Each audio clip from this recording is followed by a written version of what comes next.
Hello everyone. क्या हाल चाल? ठीक ना? और अगर कुछ ठीक नहीं चल रहा है तो कौन ठीक करेगा उसे? सिर्फ तुम ठीक कर सकते हो। और अगर पढ़ लिख के ठीक करने का इरादा है तो चलो कुछ पढ़ लेते हैं।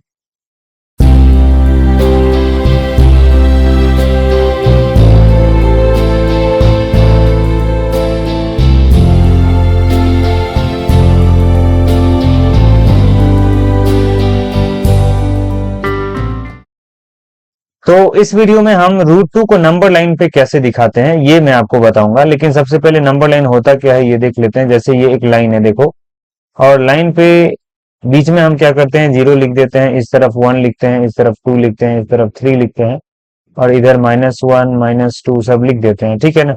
मतलब जीरो के जो राइट साइड में होता है जो भी नंबर, वो सब पॉजिटिव नंबर होता है, और जीरो के लेफ्ट साइड में जो भी होता है वो सब नेगेटिव नंबर होता है। तो ये तो आपको पहले से पता है, इसमें कुछ नया नहीं है, जो वो तुम पहले ही छोटे क्लास में दिखा चुके हो। मतलब ये वन टू थ्री, ये सब जितने भी नंबर है, माइनस वन माइनस टू वगैरह, सबको तुम बहुत आसानी से दिखा सकते हो। लेकिन रूट टू को नंबर लाइन पे दिखाना होगा, तो इसको कैसे दिखाएंगे, चलिए लिख लेते हैं। सबसे पहले क्या करना बच्चा, एक स्केल ले लेना, और इस पे क्या करते हैं, एक लाइन ड्रॉ कर लेते हैं। ओके, अब स्केल हटा लो और दोनों तरफ एरो हेड लगा दीजिए।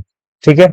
लगा देने से हुआ क्या कि ये जो लाइन है इस तरफ भी इनफाइनाइट तक जाएगा, कहीं खत्म नहीं होगा, और इस तरफ भी इनफाइनाइट तक जाएगा। ओके, अब यहाँ पे अपने मन से एक पॉइंट ले लेना, अपने मन से कोई पॉइंट यहाँ पे ले लिया। ठीक है? और उस पॉइंट का नाम दे दिया ए। ठीक है? और ये जो ए है बच्चा, ये जीरो को रिप्रेजेंट करता है। ऐसा तुम मान लेना कि ए जो है जीरो को रिप्रेजेंट करता है। इसके बाद एक और पॉइंट ले लेना आगे, राइट साइड में लेना, जीरो के राइट साइड में, क्योंकि तुम्हें पता है कि ये जो है रूट टू जो है ये क्या पॉजिटिव है, रूट टू पॉजिटिव है, तो जीरो के राइट ही में आएगा। इसलिए राइट साइड में एक और पॉइंट लिया यहाँ पे बी, जो कि वन को रिप्रेजेंट करता है। तो जीरो और वन अपने मन से ले लेना है। ठीक है? जीरो और वन जो है अपने मन से ले लेना है इस तरह से। मतलब क्या है कि बी एक पॉइंट ले लेना जो कि वन को रिप्रेजेंट करेगा। ठीक है? इतना करने के बाद क्या करना बच्चा, ये जो बी है ना, बी, बी पे एक परपेंडिकुलर ड्रॉ कर लेना, ऊपर की तरफ बी पे एक परपेंडिकुलर ड्रॉ कर लेना। कैसे करोगे, इस तरह से मैं ड्रॉ कर रहा हूँ, बी पे एक परपेंडिकुलर। यहाँ पे तुम स्केल लगा के भी ड्रॉ कर सकते हो, परपेंडिकुलर बी पे ड्रॉ हो गया। ठीक है? इसके बाद क्या करना है बच्चा, तो अब ये कंपास और पेंसिल का यूज करना है। कंपास पेंसिल का यूज करना है, कैसे कैसे, तो कंपास का जो शार्प वाला एंड है उसको ए पे रख देना, ए पे रख देना इस तरह से। और ये जो पेंसिल वाला टिप है उसको बी पे रखना, बी पे। तो पता चल जाएगा कि ए से बी तक का डिस्टेंस कितना है। अब इसको यहाँ पे मैं लॉक कर देता हूँ। लॉक करने का सिस्टम तुम्हारे कंपास में होगा कि नहीं होगा, यहाँ पे है।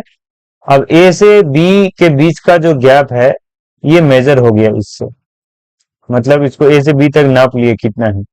इसके बाद क्या करना है ना बच्चा, कि इस कंपास के शार्प वाले एंड को लाके यहाँ बी पे रख देना, परपेंडिकुलर के फुट पे रख देना, जहां से परपेंडिकुलर ऊपर जा रहा था वहां पे रख देना।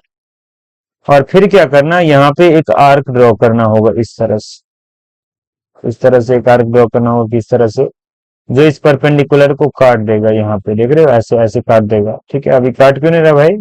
अच्छा, यहाँ से करना होता है तब काटेगा, ऐसे ऐसे काट दिया, और थोड़ा काट दो, हाँ कर दिया। अब इसको हटाओ यहाँ से।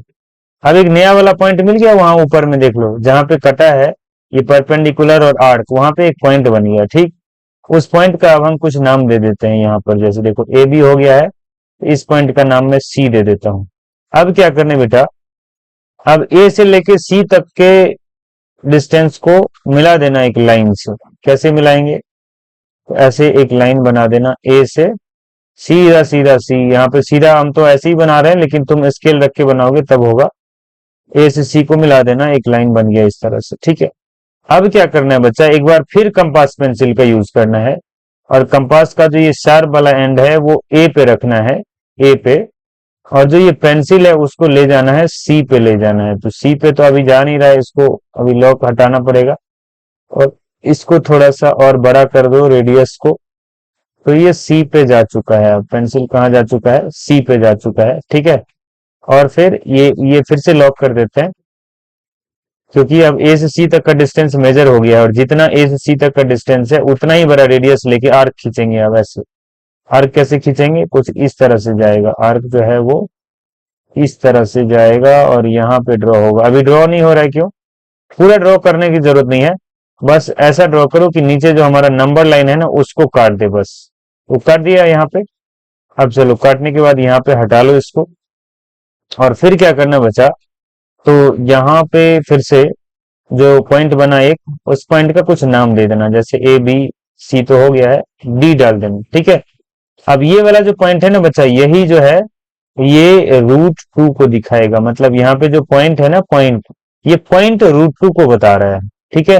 तो हो गया, रूट 2 को ऐसे ही रिप्रेजेंट करते हैं। आई होप आपको समझ में आया होगा। लेकिन हाँ, अब हो सकता है कि ये जो है तुम कहोगे कि ये डी रूट 2 कैसे हुआ, आप मुझे समझाइए। तो वो मैं आपको बता देता हूँ, देखिए कैसे हुआ। तो बच्चा एक बात बताओ, यहां से ए बी का डिस्टेंस अगर मैं तुमसे पूछता हूं कि ए बी कितना है, तो वो कितना बताओगे? ए बी जो है वो क्या है? 1 है, 1। ए बी का जो लेंथ है 1 यूनिट है। यूनिट इसलिए बोल रहा हूं क्योंकि सेंटीमीटर मीटर की बात नहीं कर रहे हैं यहाँ पर, सीधा यहां से यहां तक 1 यूनिट है, ठीक। तो ए बी 1 है। अच्छा, और बी सी कितना है बच्चा? बी सी कितना है? ये जो बी सी है ये भी 1 ही यूनिट है, पता है आपको? बी सी कितना है? ये भी 1 यूनिट। कैसे? आपको याद होगा इस तरह से, जब हम आर्क ड्रॉ कर रहे थे बच्चा, तो इस तरह से हमने क्या किया था, इसको लिया था, ये सॉरी लॉक इसका हटा देते हैं। तो उस टाइम पे क्या किया था हमने, कुछ इस तरह से, एक मिनट। अब हाँ ये, हाँ ऐसे ऐसे मेजर किए थे ना। इसको थोड़ा और नीचे लाओ, हाँ देखो, ये जितना बड़ा है ना अभी, ए से बी तक, ए से बी तक का गैप अगर 1 यूनिट है, तो बी से सी तक का भी 1 ही यूनिट है। देखो कैसे, इस तरह से ड्रॉ किए थे। अब यहाँ पे इसको थोड़ा ऊपर ले लो, देखो इतना ही बड़ा है, इतना ही बड़ा है। जितना बड़ा ए बी उतना ही बड़ा ए सी, मतलब ए सी नहीं सॉरी, जितना बड़ा ए बी उतना ही बड़ा बी सी, जो कि 1 यूनिट हो गया, ठीक है। अब क्या होगा, तो तुम्हें पता चल गया है कि ए बी और बी सी जो है वो 1 यूनिट का है। अब एक बात बताओ बच्चा, स्टार्टिंग में मैंने बोला कि ये बी सी जो है ये परपेंडिकुलर हमने ड्रॉ किया है, तो परपेंडिकुलर तो यहाँ पे 90 डिग्री बन जाएगा। तो फिर देखो एक राइट एंगल ट्रायंगल बन गया, A B C right angle triangle बन गया, राइट एंगल ट्रायंगल दिख रहा है। अब राइट एंगल ट्रायंगल में पाइथागोरस थ्योरम लगा सकते हैं ना। देखो यहाँ पे बी सी कितना बड़ा है? 1 है, और यहाँ ए बी भी क्या है? 1 है। अब पाइथागोरस साहब ने क्या बोला था कि राइट एंगल ट्रायंगल में ये दोनों साइड अगर पता हो तो हम यहाँ पे हाइपोटेनस निकाल सकते हैं उसके हेल्प से। कैसे निकालोगे? तो देखो, अगर यहाँ पे हमें निकालना होता है क्या, अगर ए सी निकालना होगा बच्चा, ए सी, तो कैसे निकालेंगे? ऐसे रूट में क्या रखते हैं? 1 का स्क्वायर, मतलब 1 मतलब ये ए बी का स्क्वायर, प्लस ये वाला बी सी का स्क्वायर। तो क्या होगा, प्लस कर दोगे, बी सी मतलब 1 है तो 1 का स्क्वायर। अब एक बात बताओ, यहाँ पे 1 का स्क्वायर, ये जो पहला वाला 1 है उसका स्क्वायर 1 होगा, और फिर ये दूसरा वाला 1 का स्क्वायर 1 होगा। मतलब ये डिस्टेंस √2 आ रहा है ना। तो मतलब ये जो ए सी है ना बच्चा, ये ए सी क्या हो गया? √2 हो गया, √2 के बराबर हो गया। तो ए सी का लेंथ है √2। अब तुम क्या करोगे कि ये एसी जितना बड़ा है, आपको याद होगा एसी जितना बड़ा है उतना ही बड़ा ये एडी है। कैसे है देखना चाहोगे? देख लो, फिर से एक बार देख लेते हैं। जितना बड़ा एसी है उतना ही बड़ा एडी है। कैसे? कैसे है, थोड़ा ऐसे घुमा दे, हाँ। एसी कितना बड़ा है, पहले तो ये मेजर कर लेते। देखो ए से सी तक ये एसी इतना बड़ा है, हाँ, जितना बड़ा एसी है उतना ही बड़ा एडी है। देख लो कैसे, नीचे ला रहे हैं तो एडी, और ये क्या है? एसी। तो अगर एसी √2 है तो ये एडी भी √2 है। एडी भी कितना है? √2। तो अब यहाँ 0 से लेके √2 तक है डिस्टेंस, ए से डी तक, तो इसलिए डी किसको बताएगा? √2 को बता रहा है। मतलब यहाँ पे ए डी जो है बच्चा, ए डी, मतलब मैं कह रहा हूं कि ये जो ए डी है, ये ए डी ए सी के बराबर है, और कितना है? √2। इसलिए आपका जो डी है, इसलिए डी जो है, देयरफॉर देयरफॉर डी मतलब क्या? √2। ठीक है, समझ गए? तो आई होप आपको समझ में आया होगा। इसको हटा देते हैं। अब देख लो एक बार अच्छे से, ठीक है। तो √2 को नंबर लाइन पे कैसे दिखाते हैं, आई होप आपको समझ में आया होगा। फिर किसी वीडियो में मिलते हैं। इस वीडियो में इतना ही।